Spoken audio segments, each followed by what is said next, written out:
오늘은 발뒤꿈치 각질에 대한 정보를 가지고 왔습니다.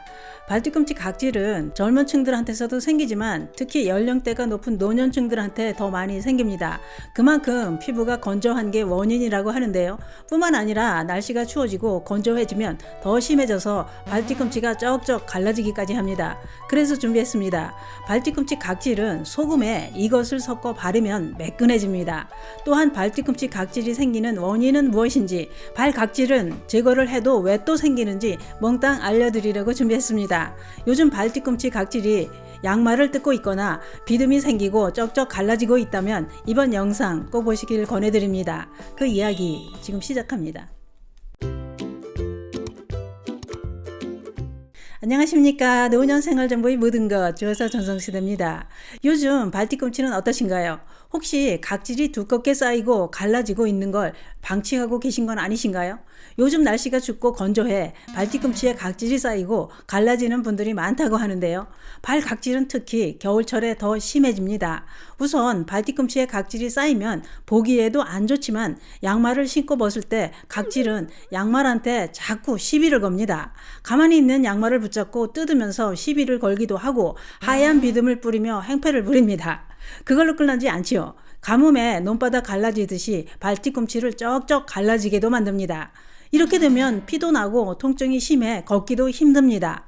이렇게 발뒤꿈치 각질은 성질이 아주 고약합니다. 그러면 발뒤꿈치 각질은 왜 생기는 것일까요? 원인을 알아야 생기지 못하게 막을 수 있고 제거하고 나서도 재발도 안 될 것입니다. 전문가들은 발뒤꿈치에 각질이 생기는 원인은 다 다르다고 했습니다. 왜냐? 사람마다 체질이 다르고 발뒤꿈치가 갈라지는 증상도 다르기 때문이라는 겁니다. 그렇기 때문에 원인을 알아야 통증을 줄이고 치료도 빠르다고 했는데요.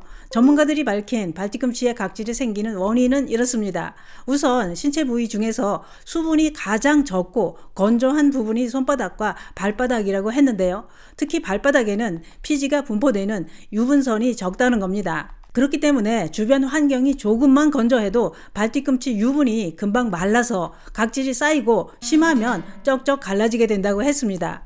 또한 노년층들은 체내 수분이 부족한 경우가 많아서 발뒤꿈치도 건조해 각질이 쉽게 쌓인다고 했는데요. 또한 노년층들은 혈액순환 장애로도 발에 각질이 쌓이고 갈라지는 경우도 있다는 겁니다. 혈액순환이 제대로 잘 돌아야 발 피부층에도 영양 공급이 잘 될 뿐만 아니라 각화 현상도 막을 수 있다는 겁니다. 다시 말해 혈액순환이 잘 안 되면 각질이 쌓이고 갈라질 수 있다, 이런 얘기입니다. 그런데 전문가들은 발뒤꿈치 각질을 제거하고 나서 일주일 정도 시간이 지나면 또 각질이 생겨나 쌓이고 이런 게 반복된다면 그것은 피부 건조증으로 각질이 생기는 게 아닐 수 있다라고 했습니다. 왜냐? 그것은 바로 각화형 무좀이 원인일 수 있기 때문이라는 겁니다. 발뒤꿈치는 원래 각질이 두껍고 부위에 따라 각질이 쉽게 쌓이고 건조해서 갈라지는 경우도 있지만 무좀도 흔하게 발생하는 부위이기 때문에 증상이 반복되고 심하다면 무좀은 아닌지 검사를 해보는 게 좋다라고 권하고 있습니다. 그러면 각화형 무좀이란 무엇일까요? 전문가들은 각화형 무좀은 가려움증 없이 발바닥 전체의 각질이 두꺼워지면서 비듬이 떨어지는 증상이 나타난다고 했습니다. 더 중요한 것은 무좀은 전염력이 강하다는 겁니다. 무좀 환자와 직접 피부를 접촉하거나 무좀 환자에서 떨어져 나온 각질을 밟는 것만으로도 가족은 물론이고 가까운 지인들까지 쉽게 전염시킬 수 있다고 했는데요. 그렇기 때문에 발에 각질이 생기는 질환은 단순한 피부 건조증으로 발생하는 건 아니다, 이런 얘기입니다. 발에 각질이 생기고 쌓이게 만드는 질환으로는 무좀, 한포진, 습진, 박탈성 각질 융해증 등이 있다고 하는데요. 이런 질환들은 초기 증상이 유사하기 때문에 구분하기도 어렵다고 합니다. 그렇기 때문에 증상이 더 악화되기 전에 병원에 가서 검사를 하고 치료를 하는 게 정답입니다. 그러나 우리는 일단은 집에서 뭐라도 해서 각질을 제거해 보려는 방법부터 찾게 됩니다. 그런 분들을 위해 발뒤꿈치 각질을 집에서 제거하는 방법을 몇 가지 준비했습니다. 우선 우유에 꿀을 섞어서 제거하는 방법이 있습니다. 전문가들은 우유에 함유된 단백질 분해 효소가 발뒤꿈치 각질을 제거하는데 도움이 될 뿐만 아니라 우유에 함유된 비타민 B2는 피부의 보호막을 만들어 수분이 증가하는 것을 막아 보습에 큰 도움이 된다고 했습니다. 또한 우유와 꿀에는 항균 성분이 들어있어서 염증을 완화해주고 감염을 예방해주는 효능이 있기 때문에 함께 사용하는 게 효과가 더 좋다는 겁니다. 방법은 따뜻한 우유와 꿀을 3대1 정도로 혼합해 30분 정도 발을 담그고 나서 부드럽게 각질을 제거하면 매끈해집니다. 제거 후 미지근한 물로 씻고 보습제를 꼭 바르는 게 중요합니다.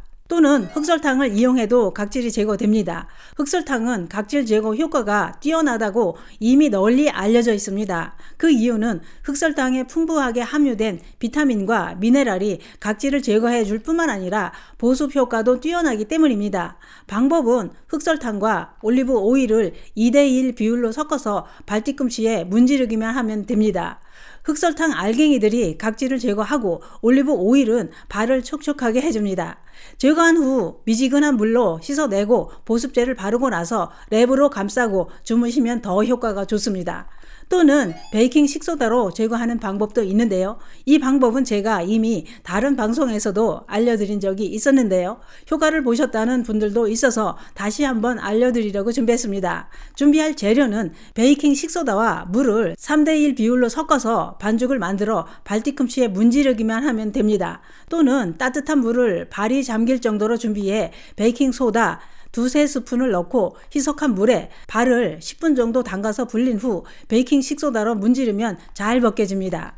베이킹 식소다는 탄산수소 나트륨 성분으로 물에 녹으면서 각질 제거는 물론이고 피부를 촉촉하게 하는 보습 효과도 뛰어나다고 했습니다.